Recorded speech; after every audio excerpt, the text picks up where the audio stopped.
Hey, welcome, welcome. I've got with me my good buddy and client, Andrew Lewis. Welcome and thanks for joining me today. Yeah, thanks for having me, Adrian.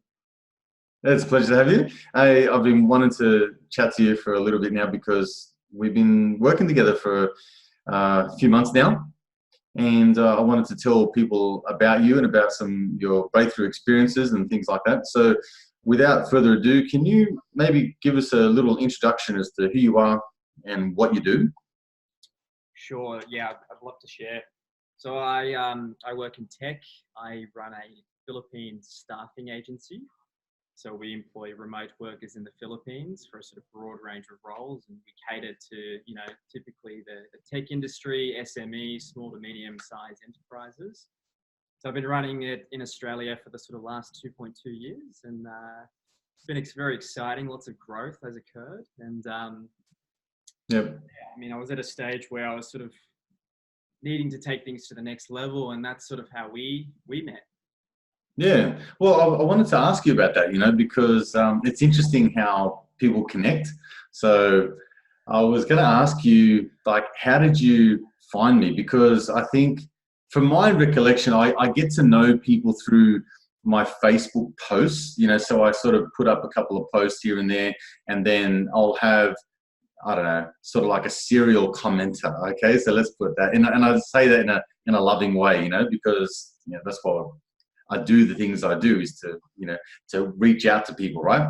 But I do recall your name popping up quite a bit on some posts, and particularly when I go down, I don't know, for lack of a better word, the spiritual realm, so the stuff that's kind of like higher self kind of stuff, and you tend to prick your ears up about things like that a fair bit. So that's my recollection of it. And then we kind of got together and started coaching. But what's it like from your end? Like how did you discover me, I guess?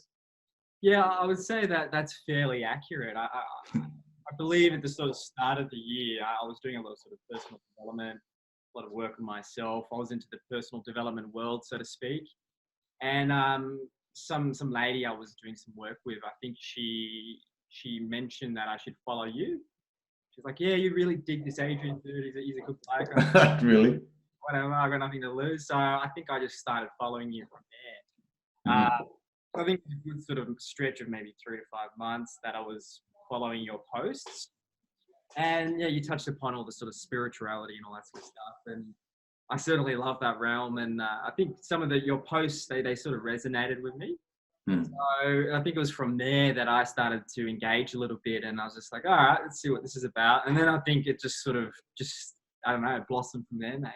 Yeah, that's right. It's I think it still to this day amazes me how much of a connection you can create with someone um, opposing a screen, I guess, opposite a screen. So, which is interesting because a large portion of my work is with people that I've never had a 3D conversation with. You know what I mean? Like it's all virtual high fives, virtual hugs. Like it's kind of like that. So I do still find it quite fascinating that you can get to know someone on a digital platform and kind of really resonate with them and connect on a certain level. Because I remember you asking me questions about, when I talk about certain meditation, you'll talk about, transcendental meditation and, what do you think about this? And then you just go, yeah, this guy sort of gets that, that space you get into when you start to scratch the surface and, a few things start to come up, so yeah, that's awesome. All right. So that's good to know, actually. I really like how that gestation period is kind of like that 5, 6, 7, 8 months, that kind of is around about the same period that people start to, I don't know, get used to the idea. So what really was it that you think sort of tipped you over the edge? Because I know we had a couple of conversations. We did a strategy call to begin with, and then there was a couple of things that struck a chord with me because you said, hey, listen, I want to take things to the next level. I've got a opportunity here, with my virtual co-worker business where I need to lead, a group of people. I need to be in, multiple countries, multiple states, all that kind of stuff. So it's a big deal. I want to rise to the next level. You kept on saying, I need the next whatever the next level is for you, I need to get to that point. So what do you think made the connection in terms of allowing me to help you get to that next level? What do you think that was? I suppose when that really sort of sunk in for me, when it became crystal clear that I needed to reach out, I think I needed to create a sort of strong business mindset. I think that was the first thing I mentioned to you. So from there, I thought, yeah, this guy seems like he has some of the answers and would be able to help me sort of reach that next level.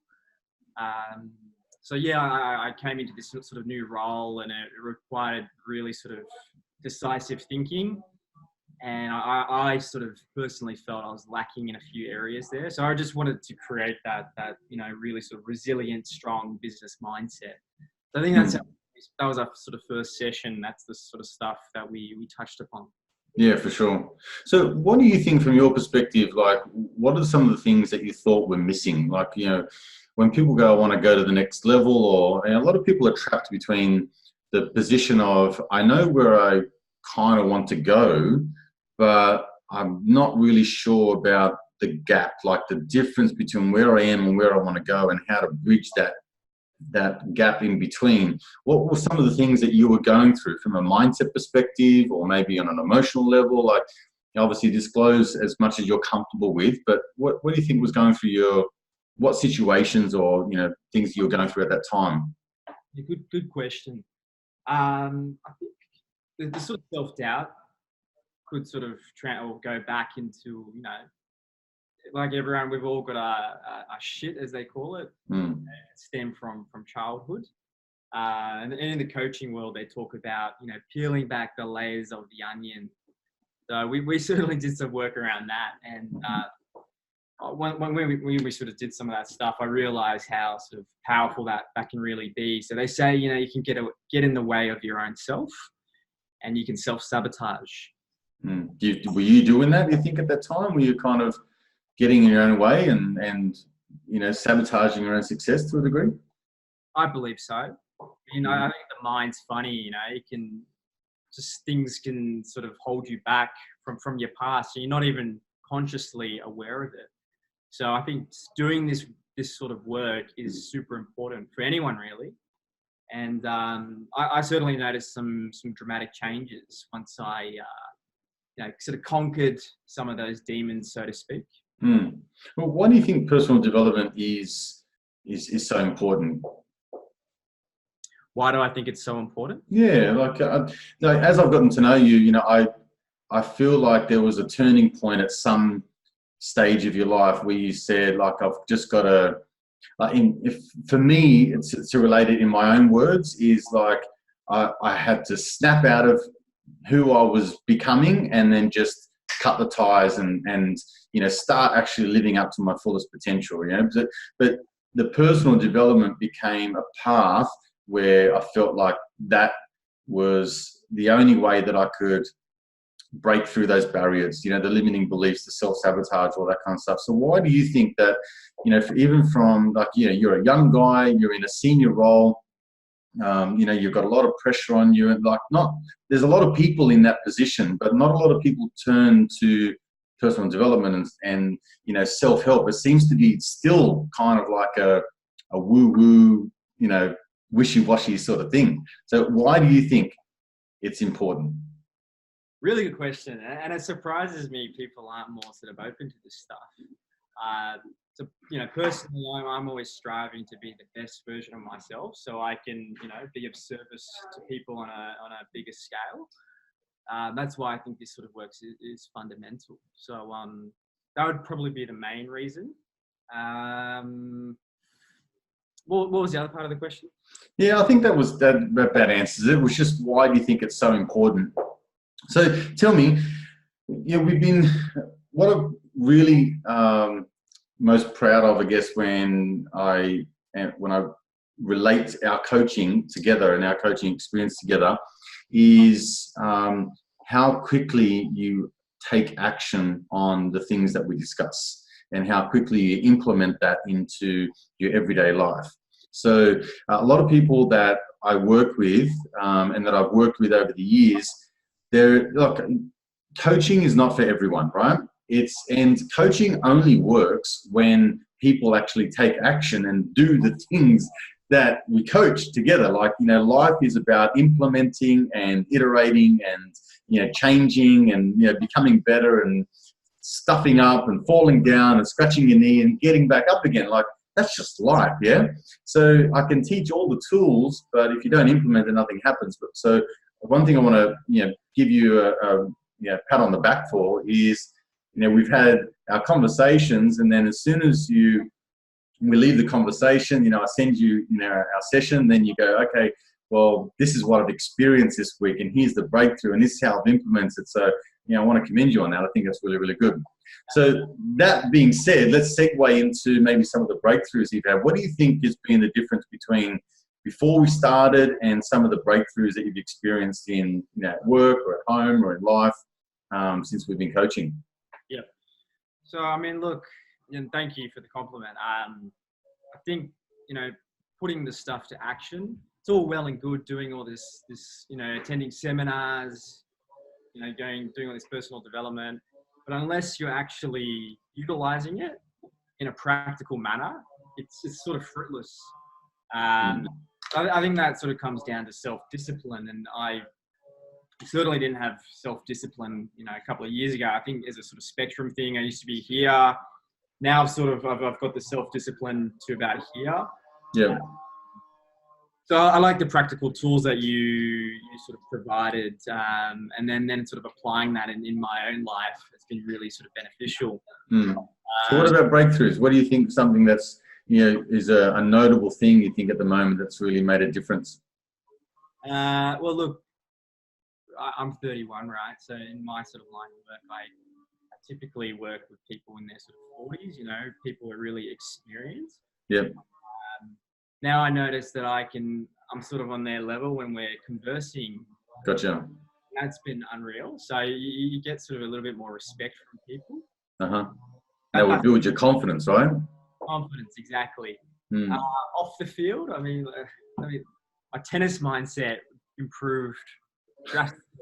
I was hoping you'd mention that. A lot of people would discredit how a lot of this plays into every other area of your life, but it's amazing how you can fix one area and then it flows onto others.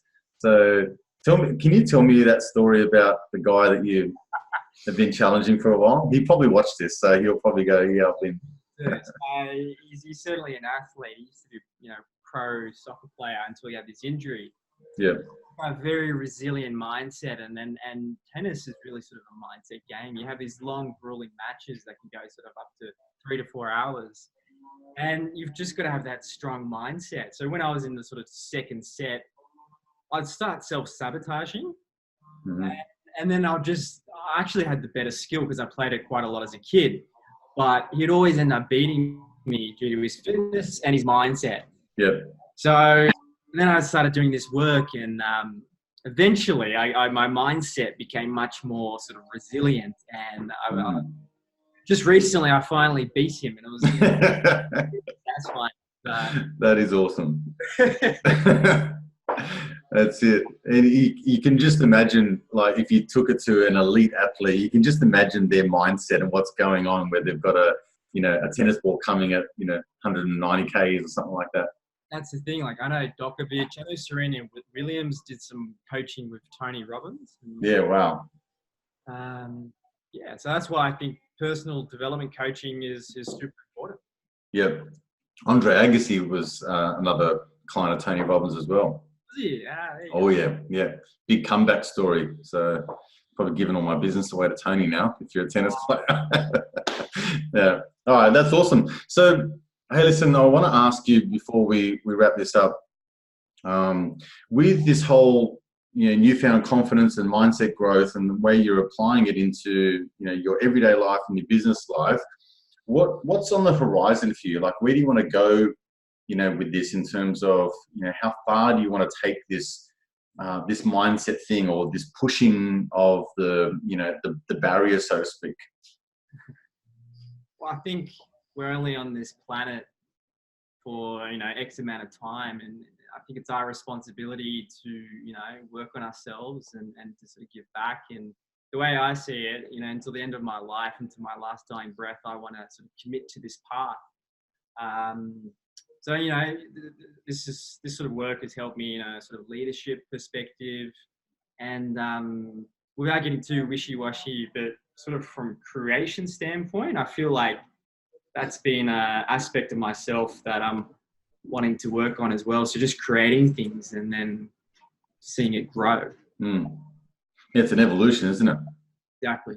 Yeah, awesome. Well, listen, again, I want to commend you on all your hard work. It truly is a rewarding thing for me to see someone grow. And when I receive your, like your Facebook messages and stuff like that, and saying, I finally beat that guy, or, like in tennis, even if it's just something like that, or I've had a breakthrough, like it truly does, affect me in such a positive way to know that it's, these things are having an instant impact on your life. So that's truly rewarding, and I wanted to commend you on that.